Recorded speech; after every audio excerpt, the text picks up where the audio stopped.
secrets. No secrets.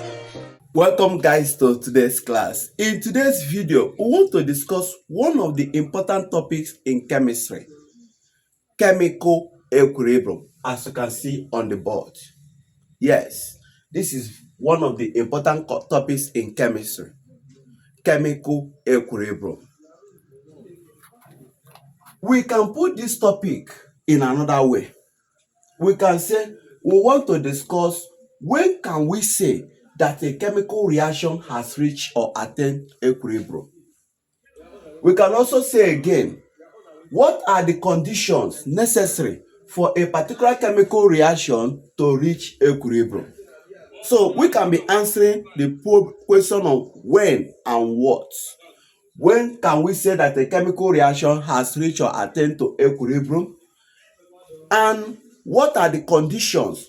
What happens? What can make a chemical reaction to reach equilibrium? Okay, let's answer. A chemical reaction can be said to reach or attain to equilibrium when the rate of forward reaction equals the rate of backward reaction. I repeat again. A chemical reaction can be said to attain or reach equilibrium when the rate of forward reaction is equal to rate of backward reaction. Let's write it. Rate of what? Forward reaction equals to rate of what? Backward reaction. That is about one condition. Now, what do we mean by rate of forward reaction being equal to rate of backward reaction? It simply means that rate of forward reaction is said to be equal to rate of backward reaction when the concentration of products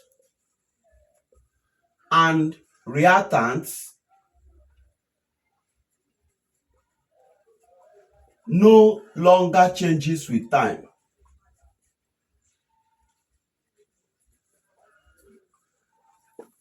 So we can say that rate of forward reaction is always equal to rate of backward reaction when the concentration of products and reactants no longer changes with time. Yes, when you realize that concentration of products and reactants no longer changes with time, you can say that rate of forward reaction is equal to rate of backward reaction, and from there you say that the chemical reaction has reached equilibrium. Now, there are other conditions that will make a chemical reaction to reach equilibrium. One, when the free Gibbs energy is equal to 0 and when the equilibrium constant is equal to 1, we can say that the chemical reaction has reached equilibrium. What do we mean by that? Okay, we noted in chemistry that change in G is equal to change in H minus T change in S, where change in G is called free Gibbs energy. Change in H is called enthalpy change. That is what? The heat of reaction.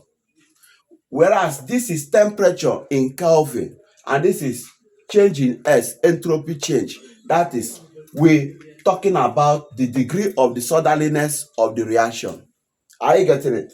Now, when this is said to be equal to 0, when this change in G is equal to 0, we can say that change in H is equal to T change in X. That means for a reaction to be equal, outside that change in G must be equal to 0, okay, equal to unity or 1. We can also say that a reaction is said to be what?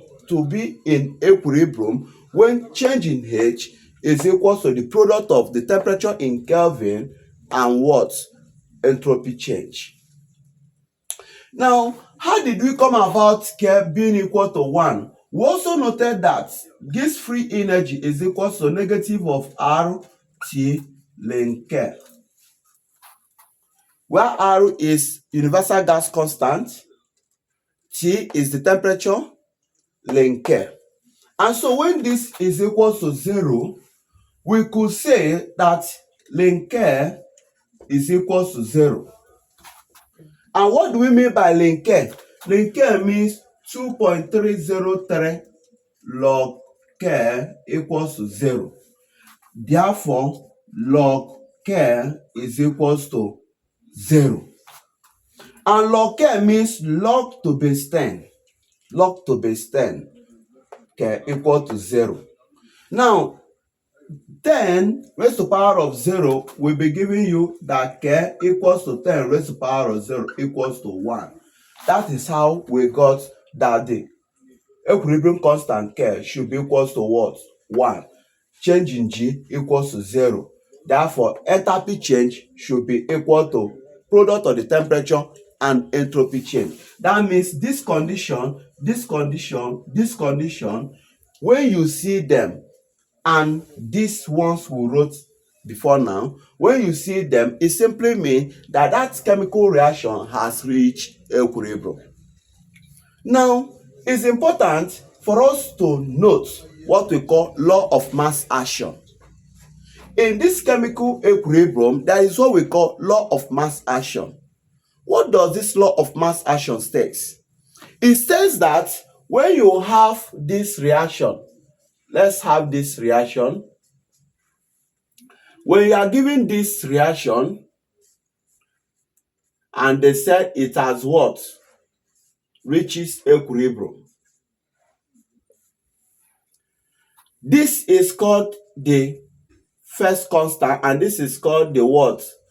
Second equilibrium constant. Now, this K1 is talking about the one of forward reaction. This K1 is talking about what happened when this goes to what? Formation of products, as you can see. Now, this obeys the principle of Le Chatelier's principle, which says that get the concentration of the products raised to the power of number of mole. When you see this symbol like this, it means concentration in chemistry. When you put it like this, it is not concentration. When you see square bracket like this, it means concentration. So this square bracket is what we will put here, raised to the power of number of mole of that product C times the one of what? Raised to the power of product of what? Then divided by, you come for the reactant own, raised to the power of A, then times raised to the power of B. That is about your K1. Then, when you are talking about the opposite, that is the backward reaction. So this one will be favoring the forward reaction now. But when you are talking about K2, K2 means we are now taking this to be the reactant and we are now taking this to be the product. As you can see, this will now react to give about this because they have attained to equilibrium, dynamic equilibrium. And so what we'll be saying is now, for K2, we say A times what? B all over what? C times what? D. So from here, we could conclude, or we can conclude that K1 is equal to, if you check what is happening here, you will notice that this one is opposite of this one by reciprocal. Opposite. You understand? So we will say K1 equal to 1 over K2, or K1 times K2 equals to 1. That means the product of equilibrium constants of the forward reaction and the backward reaction is always equal to 1. Are you getting it? Now, we want to give some example of how you can represent your equilibrium constant when you come to chemical equilibrium. We have an example. When you have these reactions, When you have these reactions, this is in gas, this is in gas, to produce what? 2 in gas. Your equilibrium constant K is concentration of the what? Product raised to power of the number of what? Mole, which is 2, all over concentration of the what? Reactant raised to power of 1 times what? Concentration of the reactant raised to power of 3. So this one raised to power of 2, this one raised to power of 1 because the mole is 1, this one raised to power of 3. Now, because they are gaseous, we will have this to be the what? Equilibrium constant. Yes, it means that this will be the equilibrium constant of this reaction. But it's possible for one to have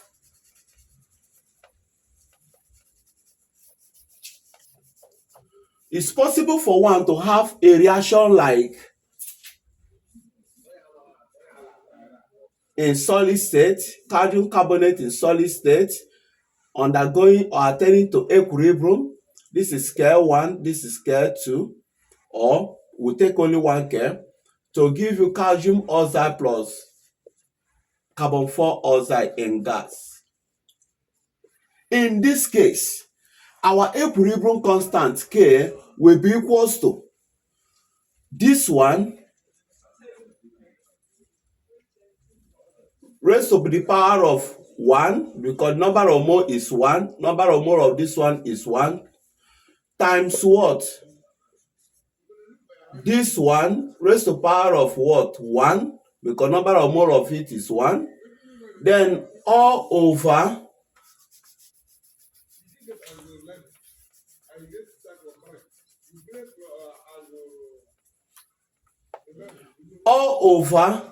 this one, this calcium carbonate raised to power of 1. Now, if you look at this, you will notice that what matters to us is the one that are in gaseous. It's the gaseous one that matters to us. Yes. Now, this one have solid and gaseous. We will cancel the one of solids. They will clear. So the final equilibrium constant of this becomes only what? Carbon 4 oxide. So this becomes the equilibrium constant of this reaction, because it is only this that is in what? In gaseous form. But for this one, we say ammonia raised to power of 2, nitrogen gas raised to power of 1, and hydrogen gas raised to power of 3. That is how to represent this. Of solids are said to be constant. They are said to be constant, and so we cancel them. We'll cancel it out. They are constant. We only keep the one of gas. That is why, because these ones exist in gaseous form, we left them what? This way. Now, it's also important for we to tell you, I made mention of change in G equals to minus T change in S. Now, what do we mean by change in G? We say it is called free gives energy. Energy for doing work. Are you getting it? Energy responsible for one to do work. This is enthalpy change, which we call heat of reaction. Heat of reaction, where we have endothermic and exothermic. Endothermic when there is gain in heat. Exothermic when there is loss of what? Heat, energy. Then this is temperature in terms of what? Kelvin. That means if it is given in Celsius or centigrade, you convert it to Kelvin. Now this is entropy change, disorderliness of a reaction. Once a reaction disorderliness is high, we say that change in S is high. Once a reaction occurs easily, we say that this is high. Are you getting it? Look at what we mean. We said that a reaction is said to be spontaneous if this. Okay, let's start from the beginning. A reaction is said to be at equilibrium if this is equal to 0, okay, equal to 1. Are you getting it? And also change in H equals to T change in X. We say that a reaction is said to be at equilibrium. Now, what if a reaction is not an equilibrium? Once a reaction is not at equilibrium, it means that either it is spontaneous or it is not spontaneous. How? When change in G is equals to negative and change in X is greater than 0, we said that this reaction is very spontaneous. What do we mean? Take for instance, this is marker. Is it possible for this object called marker to fall from up to down? If I release it from this height, what do you notice? It will fall. Then we will say that it is spontaneous for this marker to fall from high to low. For this marker to fall from high to low, it will be very spontaneous. It will occur naturally. That is what we mean by being spontaneous. It will occur easily, it will occur naturally. For something to move from high to low part of anywhere. Are you getting it? But what if I keep this marker down? If I keep it down and I want it to go up, if I remove my hand from this marker now, do you think it will go up? No. It can only go up when I apply energy to it. And you know what energy means? Force times distance. When a force moves an object towards a certain distance, we'll say a work is done. We noted that work is equal to force times distance. This is elementary physics. Are you getting it? That means a movement is said to be done when a force move an object towards a certain distance. So for this marker to move up, work must be done. That means I must apply energy to it for it to move up.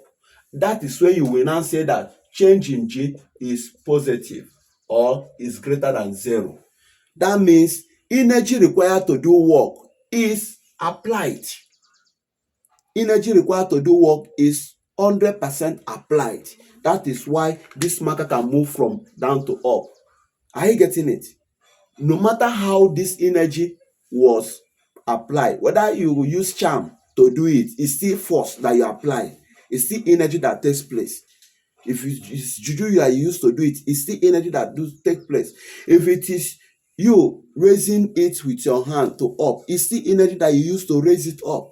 Are you getting it? So once a body is pushed up, it means you applied energy, you applied force to push it what? Up towards this distance. So energy is applied.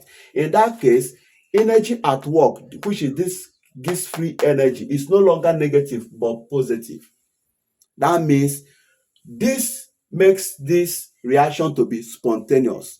Once change in G is greater than 0, automatically what will happen to change in X? It will no longer be greater than 0. Change in X will be what?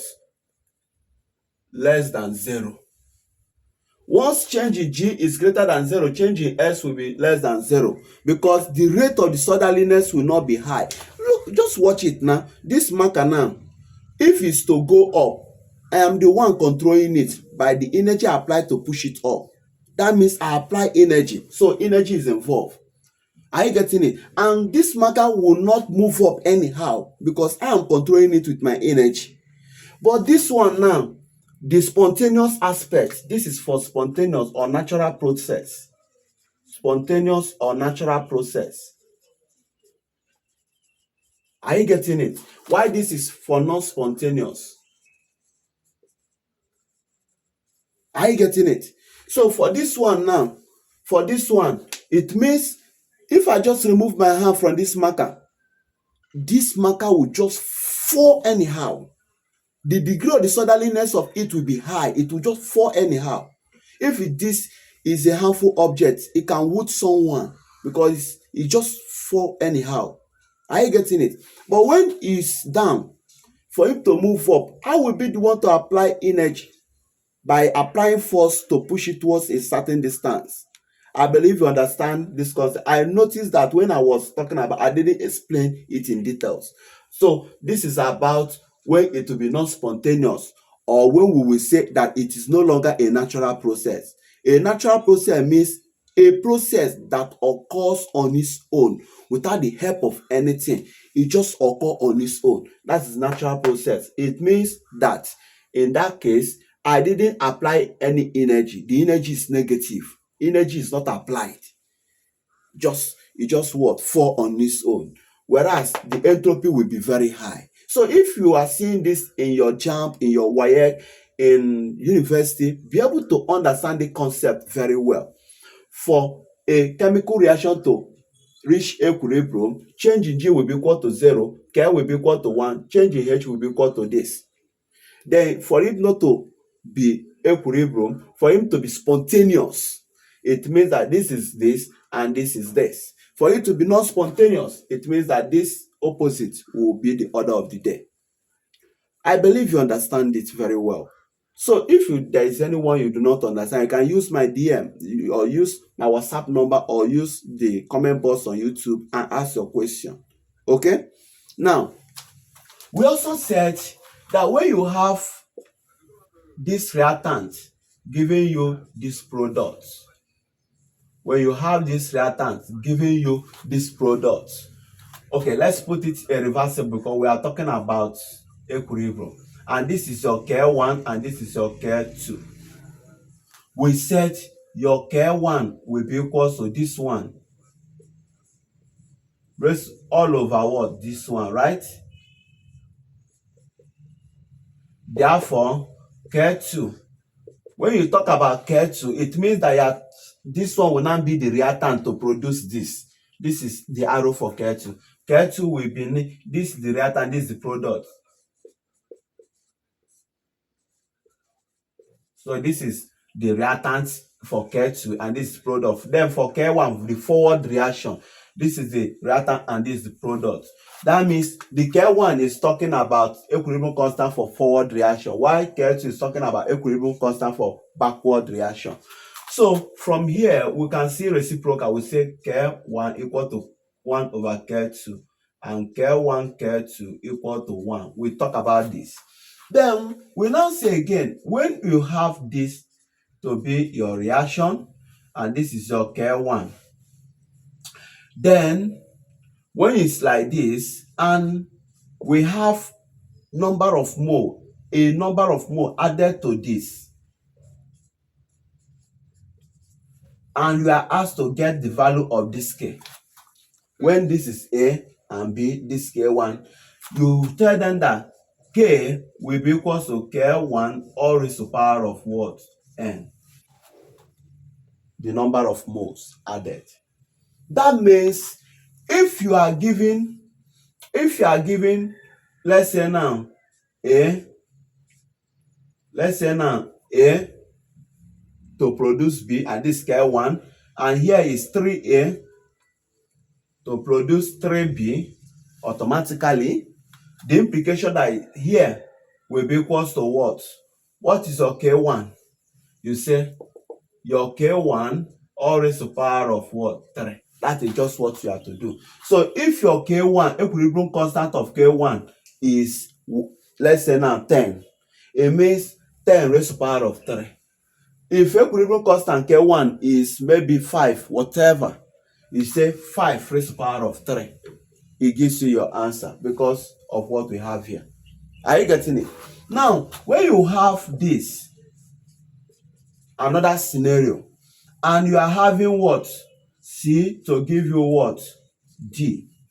It then means that if you are adding them, this is your K1 and this is your K2. Are you getting it? The implication is that when this is given to you, that is the summation of this reactant and the product, The implication is that this K3, which is for this one, will be equal to K3 is equal to product of what? K1 and what? K2. So if here is 2 and here is 3, K3 will now be equal to 2 times 3, 6. Are you getting it? So you just multiply these two equilibrium constants, you will get it. Okay? Now, we want to look into another aspect of different ways this equilibrium constant can be represented. Equilibrium constants can be expressed in different ways. You can express them in terms of concentration, in terms of partial pressure,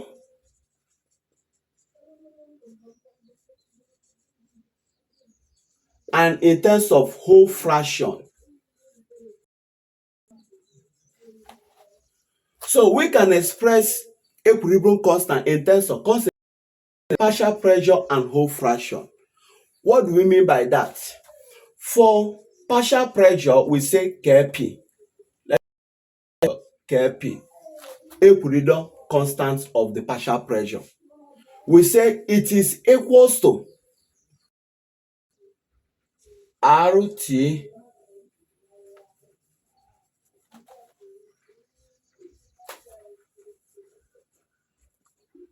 Kc RT raised to power of change in N, where is equilibrium of the concentration. See how they are related now. You can also represent it as this equals to Kx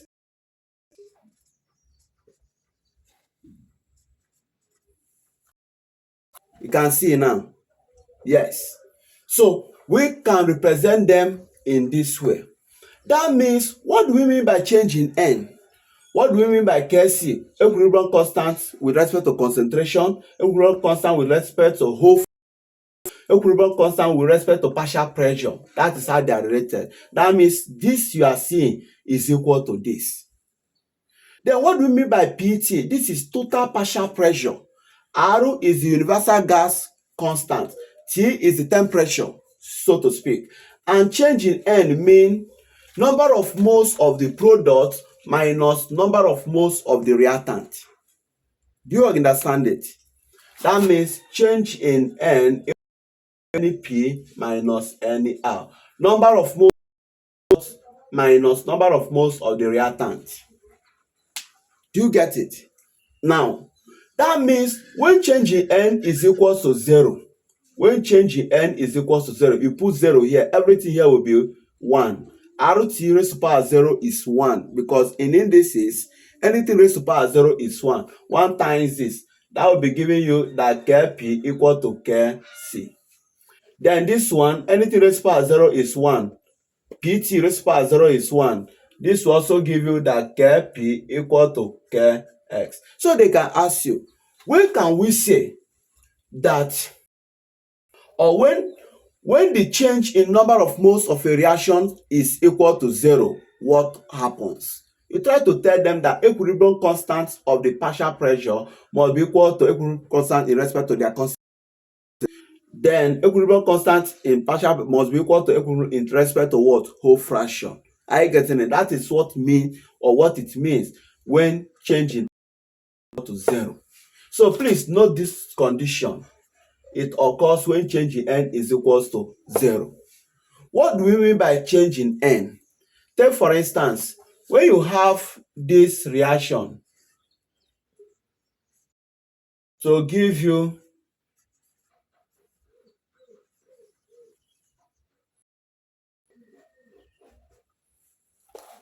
if this is a reaction, if this is a reaction given to you, this is the number of products, while this is the number of what?